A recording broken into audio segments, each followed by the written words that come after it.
हरे कृष्णा। मनुष्य का मन संसार की सबसे अशांत चीज़ है। आइए समझते हैं इसको एक कहानी के माध्यम से। मन का भूत। एक आदमी ने एक भूत पकड़ लिया और उसे बेचने गया। उसकी मुलाकात एक सेठ से हुई। सेठ ने उससे पूछा, भाई ये क्या है? उसने जवाब दिया कि ये एक भूत है, इसमें अपार बल है। कितना भी कठिन कार्य क्यों ना हो, ये एक पल में निपटा देता है। ये कई वर्षों का काम मिनटों में कर सकता है। सेठ भूत की प्रशंसा सुनकर ललचा गया और उसकी कीमत पूछी। उस आदमी ने कहा, कीमत बस 500 रुपये है। कीमत सुन सेठ ने हैरानी से पूछा, बस 500 रुपये? उस आदमी ने कहा, सेठ जी, जहाँ इसके असंख्य गुण हैं वहाँ एक दोष भी है। अगर इसे काम ना मिले तो मालिक को खाने दौड़ता है। सेठ ने विचार किया कि मेरे तो सैकड़ों व्यवसाय हैं, विदेशों तक कारोबार है। ये भूत मर जाएगा पर मेरा काम खत्म ना होगा। ये सोचकर सेठ ने भूत खरीद लिया। अब भूत ने अपना मुंह खोला और बोला, काम काम काम। सेठ भी तैयार था। उसने भूत को तुरंत 10 काम बता दिए, पर भूत उसकी सोच से कहीं अधिक तेज था। इधर मुंह से काम निकलता, उधर पूरा हो जाता। अब सेठ घबरा गया। संयोग से एक संत वहां आए। सेठ ने विनय पूर्वक उन्हें भूत की पूरी कहानी बताई।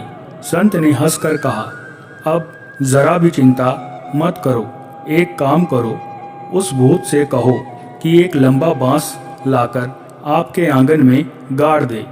बस जब काम हो तो काम करवा लो, और कोई काम ना हो तो उसे कहो कि वह बांस पर चढ़ा और उतरा करे।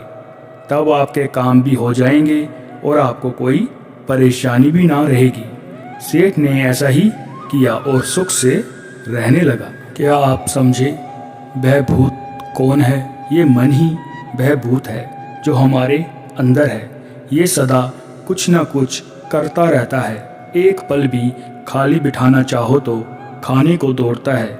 मन को 11वीं इंद्री माना जाता है, जो ज्ञान इंद्रियों और कर्म इंद्रियों के बीच नियामक का काम करता है।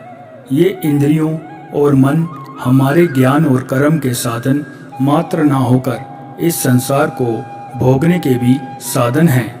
संसार का सुख भोगने में मन विचार और कल्पना के द्वारा भी सहायता करता है। मनुष्य का मन संसार की सबसे अशांत चीज़ है, और ध्यान उस स्थिति को कहते हैं जिस स्थिति में तुम मन से परे हो जाते हो, जहाँ तुम अपने मन और मन के विचारों को हटा देते हो। फिर पीछे बचती है सजगता और होश। ये मन ही वह भूत है जो हमारे अंदर है। ये सदा कुछ न कुछ करता रहता है, और खाली बिठाना चाहो तो खाने को दौड़ता है। श्वास ही बांस है।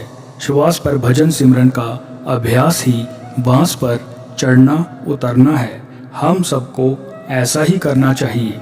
जब ज़रूरत हो मन से काम ले लो, जब काम ना रहे तो श्वास में नाम जपने लगो, तो हम सब भी सुख से रहने लगेंगे। जो प्राप्त है पर्याप्त है। हरे कृष्णा। जय जय श्री राधे।